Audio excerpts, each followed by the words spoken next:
Ski and welcome to you all to another edition of the PHNX D-Back podcast right here on PHNX. My name is Derek Montilla. Of course, I am occasionally known as your mayor of PHNX. This maniac next to me is occasionally known as your Thunderstick, Jesse Friedman, my vice mayor. And Jesse, it was fun to hear Torey Lovullo today pregame talk about the Dylan Cease trade, because Torey is one of the most relatable human beings that I've ever met. When he says things, when he talks about his feelings on things, I just find myself quietly sitting back behind my little phone camera and just nodding in acceptance of how, like, that's the exact type of answer I would give. Right. In fact, he was asked about, Dylan Cease coming here to the National League West, and this is what Torey had to say about it. Yeah, I wish the best players would quit coming to the NL West. That's what the first thing is, right? We know he's a very good pitcher, and it just made a good team even better. And good for them. They know what they need to do. It just means that we got to continue to hone in on what we're good at and just knock it out here at Salt River Field and not be so concerned about what's going on elsewhere. Man, that's fairly hilarious answer, because I feel like Torey's becoming increasingly quotable. Like the number of pregame press conferences that we walk away with and just don't really have anything interesting. It's basically down to zero at this point. The man like Torey talked about Torey fighting says, managers and umpires yesterday, Jesse. I'm not supposed to be gassed up about that. Let's go. Yeah, he absolutely did. And then that fire comment there about hoping that all the good players would quit coming to the NL West as they tend to do, and certainly did this offseason. We talked about the trade yesterday, of course. I do want to touch more on Dylan Cease just as a player. I don't think that Dylan Cease is obviously a Cy Young caliber pitcher. I think it's important to realize that Dylan Cease had a 4.58 ERA last year with the Chicago White Sox. It was not actually very good from a surface number standpoint. And even under the hood, he had a 1.41 whip. There were a lot of base runners. Walks have been an issue for him. I think particularly against his fastball, left-handed hitters did a lot of damage last year. That the velo on that pitch is dropping. His strikeout rate has also dropped slightly in recent days. The Suns crew is not happy about what's going on in the Suns Celtics game behind us. Jesse already declared that game was over. Yeah, we can just be blissfully ignorant about what's happening in that game the rest of the show, which I'm perfectly fine with. But yeah, Dylan Cease is far from a sure thing, I guess, is what I'm saying. And I think it's important for Diamondbacks fans to realize that yes, he's a good pitcher. Yes, he had an unreal 2022 season. Yeah. But he's not necessarily going to make the Padres a way better team in 2024. It would require a pretty big bounce back for him to, get back to the pitcher he was. Well, and we are going to talk here a little bit more about the fifth starter role and how the Diamondbacks are doing in regards to that. At times things look promising, and then, you have a setback like today with Tommy Henry. But before we talk about Tommy Henry's day, Torey talked about the challenge of playing in the National League West. And I think this is very much the mindset of a team who last year was able to accomplish what they accomplished once they reached the playoffs. We embrace it and we love it. And it just means we got, like I just said to Nick, we got to be spot on in our area, and we got to concern ourselves about what's happening in our dugout. For a couple years, we lost our way, and we were more concerned about what was happening across the way, and we lost what we were good at. But I think towards the end of the 22 season, we put it on us. We started to take care of our business, and it began to work very well for us by the end of last year. So I don't hear one player complain about it. I don't hear one player talk about payrolls externally. what I hear is what we got to take care of. These players know what's in front of them, and when they do things right, we're going to be just fine. Is it that much easier of a sell after beating a couple of teams with huge payrolls last October? Just easier to believe that anything's possible? Yeah. I mean, sometimes I say things to the front office, and I think they look at me like I'm an alien. But now I feel like I got a little bit of street cred, and I'm like, okay, talk to me now, right? But we do believe in amazing things here because we take care of the things that are important. We believe in synergy, and yes, when we say something today, it means a little bit more because of what we did last year. But we got to back that up. We got to go out and take care of it.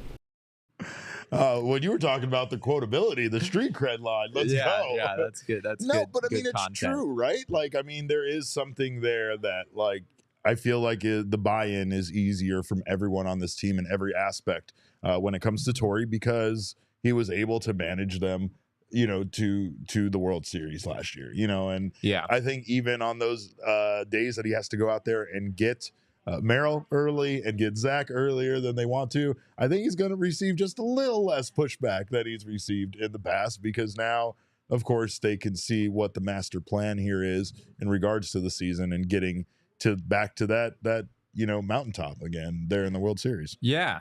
I mean, the reality for the Diamondbacks is that, you know, we talk to Mike Hazen all the time about, you know, how do you feel about the Dodgers being able to go out and do what they did this offseason? You know, how do you feel about the disparity in payroll that we have in baseball today and have had for a long time? And Mike just, you know, kind of dodges those questions every time. What else is he supposed to do? Is he supposed to go up there and say, you're right, you know, we're victims of a broken system and we're screwed and we we're at a disadvantage. Yeah, we have no chance. No, he can't go out there and say that. And Torrey was also asked today, you know, how do you feel about having the highest spending team in the league be, you know, close to $300 million right now and the lowest spending team be at $50 million. I'm not sure exactly who that is, but yeah, and Torrey didn't go too deep into it, but you can tell that he doesn't love that. He doesn't love the dynamics of, you know, the highest spending team having a payroll that's 5 times as big or more than 5 times as big as the lowest spending team. It's you know, the baseball is broken in that way. I think we can all agree. And yet the Diamondbacks proved last postseason that doesn't necessarily matter. You know, there's so much volatility once you get into the postseason that every team that's in there has a chance. And, you know, the Diamondbacks are as good of an example of that as any team in the league.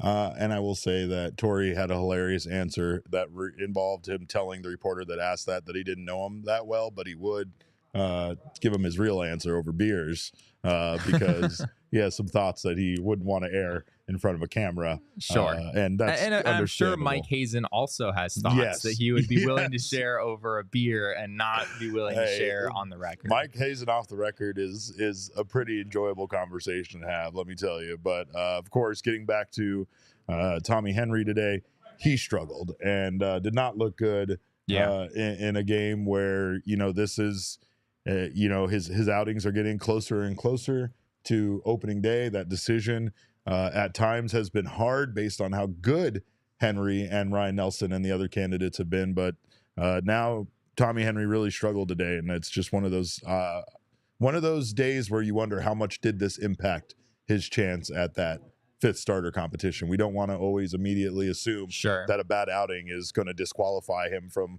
you know, the competition, but it does feel like there isn't a lot of time left to impress, and today was kind of a bad time to drop the ball, and I hate that I had to say that way. But the Diamondbacks are not playing particularly compelling baseball in the Cactus League right now. They have not won a game since Friday. They beat the Cubs last Friday. It's been a while since we've seen the Diamondbacks actually pull out a win, and of course that doesn't really mean much of anything, but it does mean something that Tommy Henry was not good today. And I don't think it was just a fluke. You know, you look at some of the StatCast data from his start. He threw less than 40% of his pitches in the strike zone. 37% of his pitches were in the zone. And that number doesn't have to be 60%, but you want it to be maybe around 50, something like that. And they were hitting his stuff outside of the zone, which is even more confounding. They also were. Like, I think 6 of the hits were all out. He gave up 6 hits. And I think all 6 were outside of the strike zone, but not very far. Or like right on the edge. Right on the edge. Yeah, it was kind of weird. But none of them were very far outside of the strike zone. You know what I mean? Like, it felt like maybe that was the problem, is when he was throwing stuff outside of the zone, he wasn't missing very much with it, which made it not really, I don't know, made it there not was hard. One curveball that was like anybody? There was one curveball that was like several inches below the bottom of the zone, and someone like yanked it into the gap for a double. I still don't quite understand how that happened. But yeah, you could just tell like Royals hitters were seeing Tommy Henry's stuff really well. A lot of that is because he was just behind in the count pretty consistently. And that's a goal that he set at the beginning of spring training, that he wants to be in the zone more. He wants to throw strikes more and avoid walks. We've talked about how even though he's kind of, he's of that ilk of pitcher where, control is really important. And yet his walk numbers in the past couple of years actually aren't all that great. But yeah, he just wasn't, he hit a couple batters in this game. He walked a couple batters. It wasn't at all what you're looking for from Tommy Henry. And he didn't really have a ton of answers after the game. I mean, he basically just said, like, I want to execute better, and I'm not executing at the level that I want to right now. And we don't know exactly where this 5th starter competition stands, but if Tommy Henry came in with a lead, it's hard to believe that he still has the lead that he came in with. 2 2/3 today, gave up 6 hits, 5 runs, 5 earned, 2 hit batters, 2 walks, 1 strikeout. Elise there in the chat says, kind of sucks that Tommy had to face the same team. I don't know. It's gone now. Good job, Damon. Good job, David. I'm in the middle of reading it. All right. Kind of sucks that Tommy had to face the same team in back-to-back starts. And not only that, but he was actually kind of looking forward to playing the Royals again due to how bad his last start was. He said he was, it was kind of nice to face the same team again. In that outing, 3 2/3 innings pitched, 10 hits, 5 earned runs, 3 home runs allowed, 2 strikeouts, no walks. The Royals have had his number basically in these 2 outings. They're by far his worst outings of spring, and they were against the same team in back-to-back outings. So, but I mean, adversity, I guess, is good. You want to try to get back out there and have a better outing. Did not have a very much better outing this time around against the Royals. Yeah, I mean, you look at Tommy Henry's first 2 starts, 5 innings, 1 hit, no runs, 1 walk, 4 strikeouts. Yeah. He threw, I think it was 51 pitches. He was super efficient in his first 2 outings in the Cactus League. Yeah. You look at his last 3 outings, if I can add these numbers together really quick, 8 2/3 innings, 22 hits, 13 runs, 3 homers, 2 hit batters, 4 walks, 5 strikeouts. Not great. It's really, really bad, right? I mean, there's no other way to say it. And, there's certainly still time. I don't want to say that Tommy Henry is out of the 5th starter competition or anything. I think that too would be an overreaction at this point, but he's got to be better, right? If he wants to win this 5th starter spot, there's no question he's going to have to show something in these next couple starts. And, it just goes to show how those first couple outings in spring training or the first few games in spring training, it's really easy to make big conclusions after just a few days. Yeah. And, things can change pretty quickly. Meanwhile, another guy who has kind of gone in the opposite direction in his last 2 starts has been Bryce Jarvis. Bryce Jarvis did not have a good February. His 1 outing in February was pretty bad. And then his first start in March, not so great. Last 2 outings, he's gone out there today, 3 1/3 innings pitched, gave up 2 hits, no runs, 1 walk, 5 strikeouts today. In his last start, two hits allowed in 2 innings pitched, 1 strikeout, no walks. So Bryce Jarvis has quickly become, I guess, a name to watch. I don't know in some cases how much honesty there is about all of these guys having an opportunity, but I do feel like in the 5th starter competition. For the 5th starter competition. Yeah. Yes, correct. Thank you for that. But I do feel like Torrey is honestly giving all of these guys a true opportunity, and I feel like Jarvis in his last 2 outings at least has been awesome. for this team. So just interesting considering the direction things are going, considering the way that this, fifth rotation spot has not really been claimed by anybody. And, now you have a name that we really didn't expect to be, part of in the mix, now actually in the mix for that spot. Jarvis talked after the game about, what his role can be and what he wants. He's willing to do anything for the team, but this is what he had to say about starting for the team. Yeah, I mean, I'm here as a pitcher regardless of what that role is, and I'm here to help the team in whatever way they see fit. But if it's as a starter, I would love that. I feel like that's where I'm most comfortable. But like I said, any way I can help the team is good with me. Far-fetched to think that Jarvis could potentially just come out of nowhere and nab that spot? Far-fetched, yeah. I think it's probably fair to say it's far-fetched. It really seems to me that this is Ryan Nelson or Tommy Henry, and I don't know how long exactly they've made that determination, but that's not an insider thing. That's just kind of my personal sense of the situation, is that they're keyed in on those two guys, and Jarvis is kind of the opposite case of Tommy Henry, where Jarvis's first couple outings of spring training were not good at all, right? Inning in a third, three earned runs, 3 hits against the Rangers back on February 27th, just 2/3 of an inning on March 3rd against the Brewers, 5 runs, 4 hits, 2 walks in that outing. So his last couple have been really good. He was fantastic today. His slider looked really, really good. He talked about throwing a cutter as well. He said in his last outing, he started throwing both a cutter and a sinker, which I am intrigued by. I think it makes sense. Especially the sinker. Bryce Jarvis's fastball was kind of an issue for him last year. It's been an issue for a while, where it's pretty straight. And I just think hitters have seen it well. And when that happens with a four-seamer, the kind of natural solution in my mind is try throwing a sinker and see what happens. See if that throws guys off a little bit. And we'll need to see more, but he looked really good today. Torrey also had some positive things to say about D-backs fans' absolute favorite dark horse candidate to make this team, Pavin Smith. By the way, Pavin Smith had his championship ring today with him from his Dominican Dominican Winter League. The Dominican Winter League. Yeah. Had a championship ring, Damon. Pretty incredible. This is what Torrey had to say about Pavin Smith and, just how far he's come and where he's at this point of the year. I finally think Pavin has arrived as a major league hitter. That's my gut feel. In spurts, he has shown it. And he's so honest and so accountable that I believe everything that Pavin says to me, because he has told me some things that weren't great, but it was a perfect evaluation. Normally a player will tell you, no, I could do that. You're crazy, Torrey. But Pavin would be like, no, you're right. I can't do that, and I probably need to take care of that somewhere else. And I understand why you guys are shutting me down. So when Pavin tells you he's in a good spot, I believe that he's in a good spot. And it's matching with what he is doing in his BPs and how loud his contact is during the games. He's been having some really good at-bats. Pavin is a good hitter. So I think he's maturing in bits and pieces, and hopefully this is a year where it all comes together for him.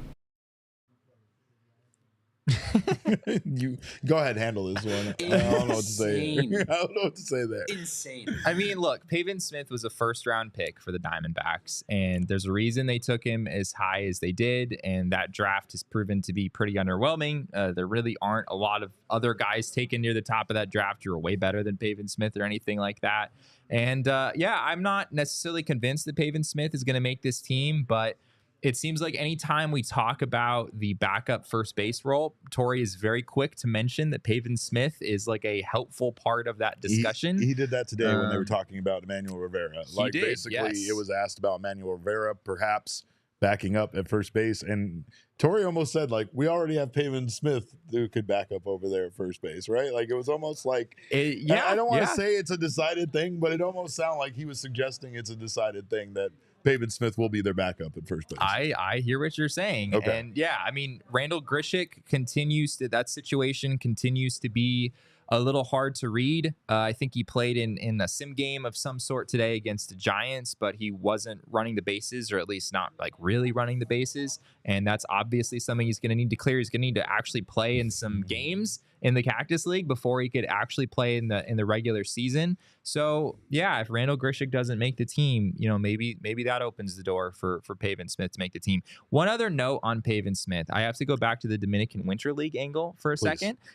So Pavin Smith was part of the team Tigres del Lacy, which I'm sure I'm butchering the pronunciation of, so apologies in advance. I think you just need to put it together faster. You're fine. Tigres del Lacy? Yeah, there you go. Lycee?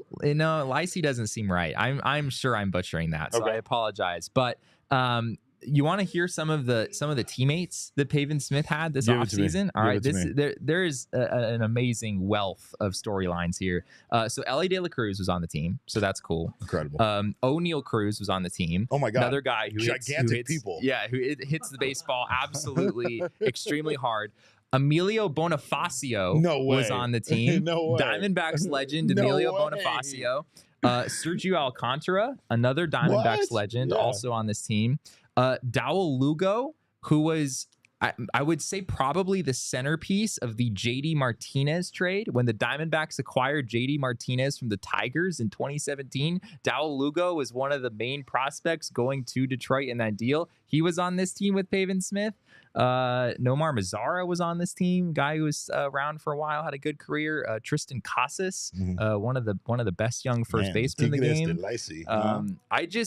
You probably said it way better than I did just there. But the range of players that you get in the Dominican Winter League is outstanding. And Pavin did have pretty good numbers there. Pavin hit 292, 462, 458. Ooh. So do with that what you will. I feel like people in the Dominican screamed when they saw Pavin, just like a ginger, just like translucent. Just screamed. Well, I mean, he's that seems like an odd reaction to see a person in like a tropical location like that. It's a little jarring. He stuck out from the crowd for sure. Definitely, we can all acknowledge that. Torrey did say Jock Peterson, Lourdes Gurriel, not options to back up over there at first base, so it would be Manny Rivera and Pavin Smith. So interesting to see how that goes. And some injury news: Gabriel Moreno, our favorite catcher in the whole wide world, was scratched with lower back tightness. He'll be down a couple of days, but Torrey said it's nothing to be concerned about. Should I still be concerned? Maybe just like a little bit. I knew you were going to say that. I feel like I should be concerned. It's lower back tightness. That's not ever great. Yeah, I think that's it, right? Back injuries are never great. So I mean, no injury is great. But back injuries in particular, maybe a little bit more worrisome. Torrey, did not seem worried. He said it's nothing to be alarmed about, but that Gabby would be down for a couple of days.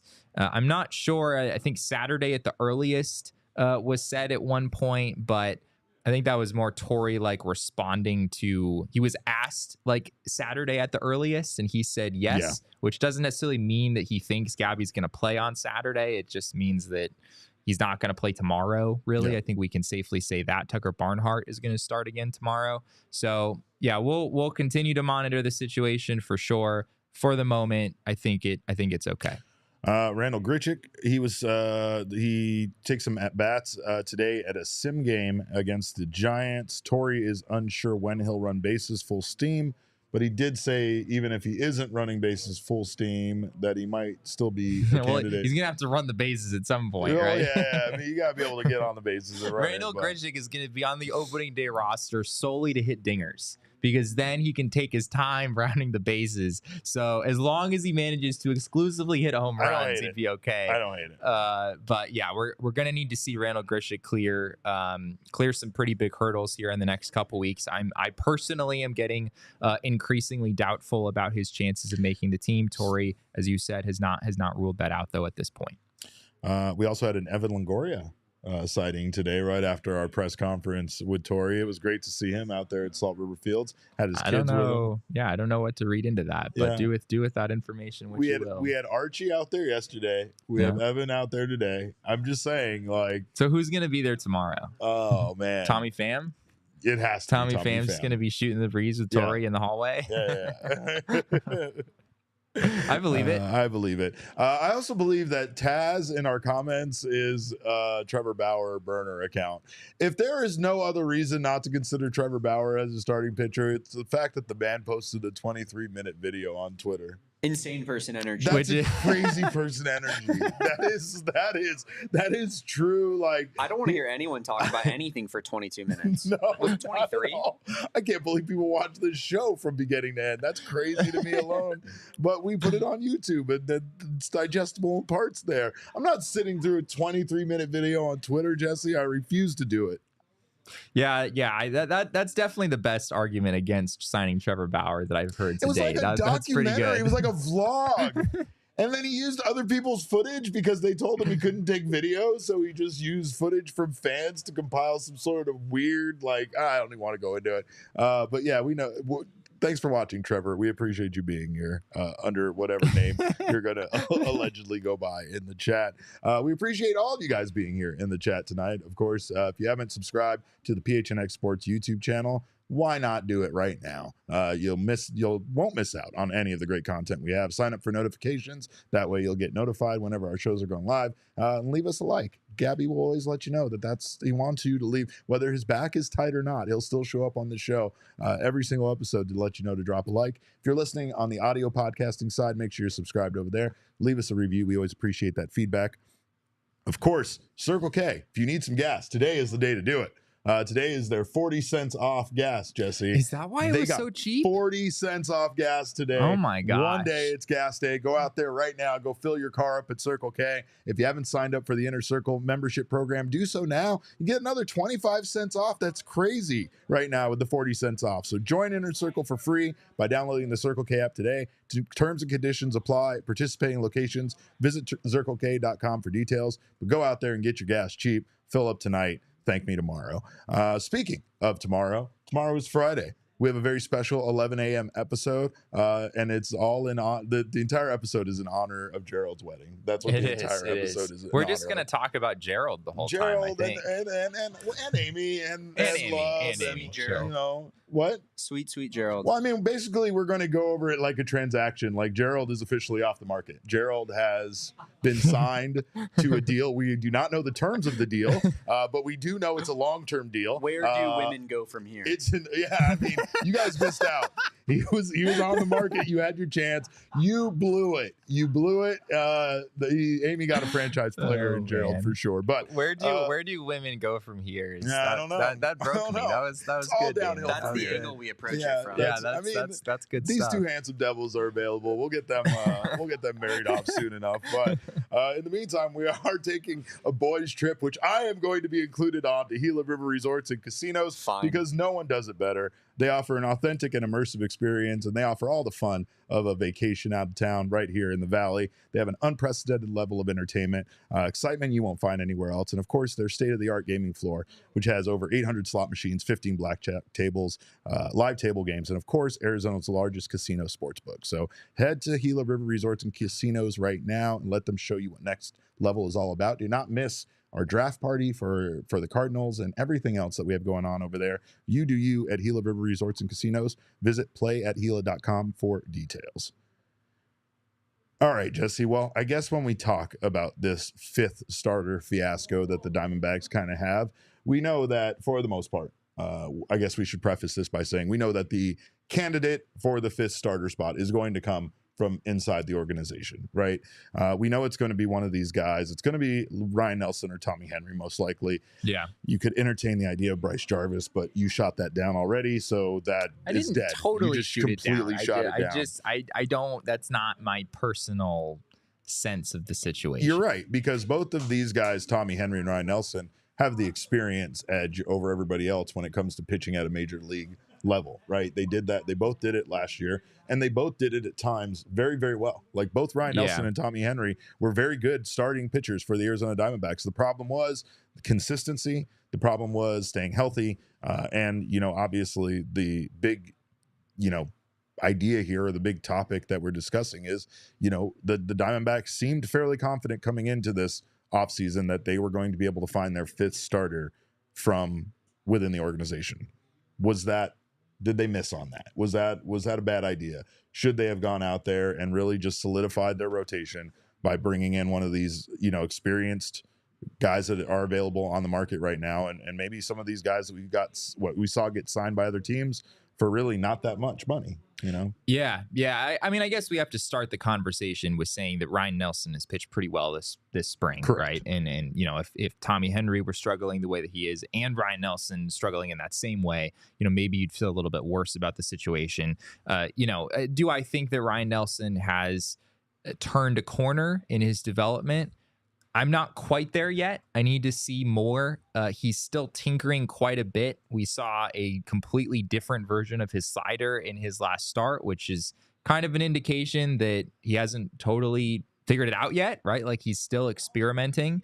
I think we just need to see more from Ryan Nelson before I'm ready to really think that he's reached another level and is ready to take on this spot and do a really good job in that fifth starter role. Not to say he couldn't do it, but I'm just not totally convinced yet with what I've seen. There are some guys out there. Parker in the chat mentions Michael Lorenzen. Michael Lorenzen is still out there. Correct. And he had a 4.18 ERA last season. He threw a no-hitter as a member of the Philadelphia Phillies after being traded. And then he kind of was terrible for the rest of the season. He was an all-star. And then, he threw the no-hitter, and then the Phillies got to the playoffs and were like, Michael Lorenzen is not going to throw a single inning for us in the postseason. Whereas the Diamondbacks probably would have been elated to have Michael Lorenzen to see him. In the playoffs. But I think that there are some pretty big questions with Lorenzen about the second half of the season that he had. And if I were the Diamondbacks, I wouldn't necessarily have been like jumping at the chance to sign him. But there are other guys. There are other guys as well. Not a lot though. There's not a lot. Yeah. And I think a lot of it is that when you look at some of these other deals, obviously there's good situations. There's quite a few guys that are injured, and you don't know exactly when their season is going to start. We talked there the other day about the couple of the guys like Sonny Gray that the Diamondbacks kind of missed out on, and apparently were very close to potentially signing. We don't know how close. But when you look at the guys available, I mean, pretty much it seems like there's not a lot of options that the Diamondbacks could go with should at this point they turn around and want to kind of go back on the whole at this point. Hard to imagine the Diamondbacks suddenly going out and signing a fifth starter at this point. It seems like the money that they were going to spend, they've spent. Correct. At this. I mean, Mike Hazen has not ruled out further additions to this team. Even after the Randal Grichuk move, he said he's still looking to try to improve this team in any way that he can. But I don't get the sense that spending like real money on someone, like north of a couple $1 million is really on their radar at this point. I think if they were actually going out and getting another starting pitcher, it's something they would have had to have done already, and it's something that would have had to take the place of another move that they made. So, maybe you can have Michael Lorenzen or Mike Clevenger or, James Paxton before he signed with the Dodgers. He's one name that I kind of like. But it would mean that, like, okay, well, now you can't have Jock Peterson, or now you can't have Eugenio Suarez, or maybe you have to take a cheaper route to solving one of those issues that you solved elsewhere on the team. So it's a balancing act. And, as of right now, I like the way the D-backs handled their offseason. I think they did a lot of good things. And I don't think it was an egregious mistake for them to not get a fifth starter as of right now. Maybe that ages poorly, but as of right now, I think they handled things pretty well. Michael McDermott with some fire in the chat where he said Yuman Lin has a better chance of starting a game for the D-backs in 2024 than Trevor Bauer. That's I mean, that's fair. The Diamondbacks are not going to sign This is Trevor a crazy Bauer. night. I've never seen this much Bauer support in our chat ever. As a matter of fact, I think the two times we've talked about it, I almost got burned at the stake. Anytime we talk about Trevor heretic. Bauer on this show, half of people are very angry at us, and half for of even people bringing it up. are like, finally you are talking about what we've been trying to convince you to talk about for weeks and weeks. I feel like it's pretty simple. I mean, Ken Kendrick, you guys have talked about it before. He cares about like the image of players, and he wants to have like what is considered to be like good guys on his teams. And I don't even know if that's Ken Kendrick as much as that is like a Mike Hazen, Torey Lovullo kind of thing. Well. Right? Yeah, it's an organizational thing. I feel like it is an organizational thing, and I feel like this organization, the people that were there when Bauer was there, they remember how difficult it was to deal with him, and I feel like that's not the kind of thing that goes away reputation-wise. So I think maybe another team will pick him up, but I just don't think that this team is like going to be interested. I agree. They're too close to being, I guess as far as the team goes, they're a fully. They've filled all their gaps. They have addressed all of their needs. There's still some questions out there, right? Like backup catcher, I think is not at all solved. But I do think in looking at this situation, the Diamondbacks again, the guys that they are looking at are guys that most likely are going to be candidates either to start the season as a fifth starter or still maybe come up and fill that role at some point this year, right? Like, it's not going to be a definitive thing where whoever wins the job is going to get it regardless of performance. They are going to have to perform well, and they're going to have to continue to outperform the other guys that Torey was considering for this spot in order to keep that job. Yeah, and going back to like, should the Diamondbacks have added a fifth starter? I think there are other things that I feel more strongly about than the fifth starter. Like, I think the fact that D-backs didn't really add to their bullpen at all this offseason, if I were them, I would have prioritized that over adding another starting pitcher. I think you could make a similar case with the backup catcher job. Should the D-backs have shot a little higher there and gotten someone who's a little bit more established, who has a better recent track record on both sides of the ball than a Tucker Barnhart or some of the guys they brought in on minor league deals. So this team doesn't have unlimited resources, right? I mean, that's the way that they've approached this, and they certainly did spend a pretty decent chunk of change this offseason. So I think in terms of starting pitching depth, they're in a better place than they've been recently, and that doesn't come with any guarantees. You're still relying on a lot of young guys here, but I think they're going to be okay. I'm just going to address right now in the chat, there are more than 9 incredible women that love the Diamondbacks that watch this show alone. So there are some amazing female fans when it comes to baseball. And I'll go a step further. There's a reason why I call Elise a known baseball GM, and that's because female fans are incredibly knowledgeable about the game. Ball. They know ball. They know ball. Yeah. So we're happy to have you guys here. And of course, I get it. Trevor Bauer does alienate that aspect of it. The Diamondbacks I think it's more than that. And I think that is something very much to consider, but I think it's more about alienating the locker room, the clubhouse. Like at times, like I said, I applauded Jock with his tacos thing because just observing Jock Peterson, I can see why he gets the reputation he does. He's just a naturally different kind of human being, right? And I mean, when it comes to playing ball, he plays ball. But like when you see him outside of that, I kind of love him because he's just a unique person that kind of marches to the beat of his own drum, right? So I can understand how people think Jock is weird, but when it comes down to it, we very much saw Jock try to, do something to, make his teammates, kind of bond with his teammates a little bit more and do something that brings himself closer. And that kind of shows that he is kind of one of those guys that does have that makeup about being a good teammate and the kind of guy that they want in this clubhouse for sure. You bring me tacos, you're a good dude. Not forgiving everything based on tacos. That's a fast way to Derek's heart right there. You bring in a taco truck, you're gonna get big time points. The other thing I'll say is that if the D-backs wanted a fifth starter, they could do that at the trade deadline, right? It's not like this is the only window they have to make that addition. Mike Hazen did not get a starting pitcher at last year's trade deadline, and he very openly regretted that decision after the fact. And, I suspect if the team were in a similar position where there was a need for that, I suspect he would go out and get it this time. So the book is not necessarily closed on the starting rotation. They can't make any additions in the near term without spending a decent amount of money, but they could, once we get closer to the middle of the season. Well, we, again, appreciate you guys so much, and we implore you to check out our friends at BetMGM Sportsbook. If you haven't downloaded that app now, you should do so right now. If you sign up using our bonus code of PHNX and place a bet at $5 or more, you will get $150 in bonus bets regardless of the outcome of your wager. Check out the PHNX Bet Show. Make sure to let Shane guide you on what bets to make, and then sign up for that BetMGM Sportsbook and use bonus code PHNX.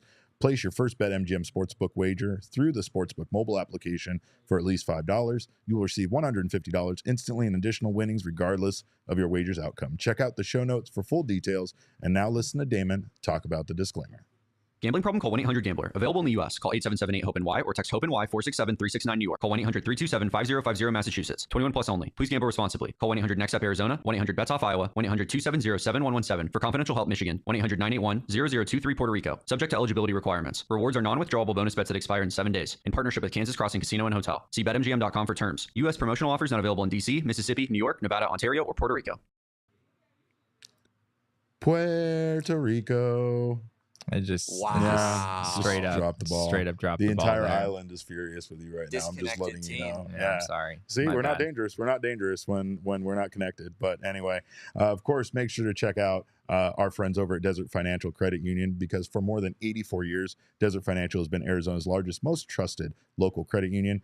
They started me on my home ownership journey, and they can get you started as well. You can look to Desert Financial for mortgages, checking and savings accounts, loans, credit cards, investment options, and so much more. Make sure you join a credit union that is committed to giving back to the community and sharing success with its members. When you sign up for a free checking account online right now, you can get $200 in bonuses. Get started by visiting desertfinancial.com/200. Well, Jesse, I do know that spring training is very important, right? But all of these games matter. Every single game so matters. much. The entire month matters. It matters to society. It matters to the baseball players, the teams, everything. But what I didn't know is that it circumvented government obligations that we all have as citizens to the great country of the United States of America. Red Sox pitcher Josh, and I'm going to blow this, but I'm going to go for it anyway. Winkowski? Right? Josh Winkowski, yeah, who is in the mix for a starting rotation spot with the Boston Red Sox, almost missed his start today. And the reason why he almost missed his start was jury duty. Yeah. He had to serve we've his all been civic there, right? duty as jury duty. It turns out one of the questions they asked when asking your occupation was, would this trial be a hardship? And he said, I'm actually in the middle of spring training, so yeah, kind of. Like, I'm up for a rotation spot with the Red Sox, right? Yeah, I mean, it's very valid. Absolutely. I don't know if when the government pictures hardship, they necessarily envision like, someone who has to go pitch in a baseball game, but he's a Major League Baseball player. I mean, so he's it's not a pretty guy valid. guaranteed a spot. He's a guy fighting for a spot, Jesse. That's very different. That is very different. That should get you out of most obligations, I feel like. Weddings, like if you were in the hunt for the rotation spot, you would have to be out at Maryvale. You could not miss it for Gerald's wedding tomorrow. Yeah, so that's fair. Yeah, I don't know what I don't know, but anyway, I didn't know it. I honestly did not know that jury duty was something you can do. I didn't even know people still serve jury duty. That's a brand new information. I have yet to be asked. I can't believe you just said that out loud.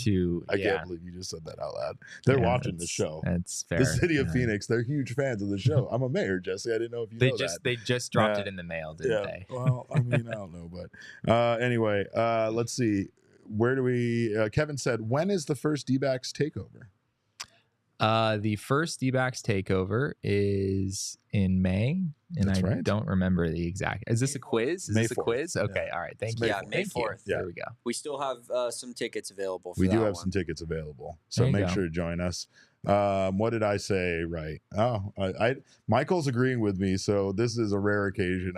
Can we frame that comment from Michael McDermott, because I just need it to say that. Derek said it right. I'm gonna put that on my desk over here. Make that your business card. Yeah. But again, I didn't. I don't know what other things you can use spring training to get out of, but can we do that? Can I do that? Can I say I have to go to spring training games and just get out of anything? Yeah, absolutely. I mean, I tried to use it on Gerald's wedding, but I was told that was impolite, and I should probably go anyway. So, Yeah, well, it's like a whatever. company meeting, basically. is Yeah, what pretty it is. much, yeah. So, anyway, but yeah, we will be, like I said, we will be on at 11 a.m.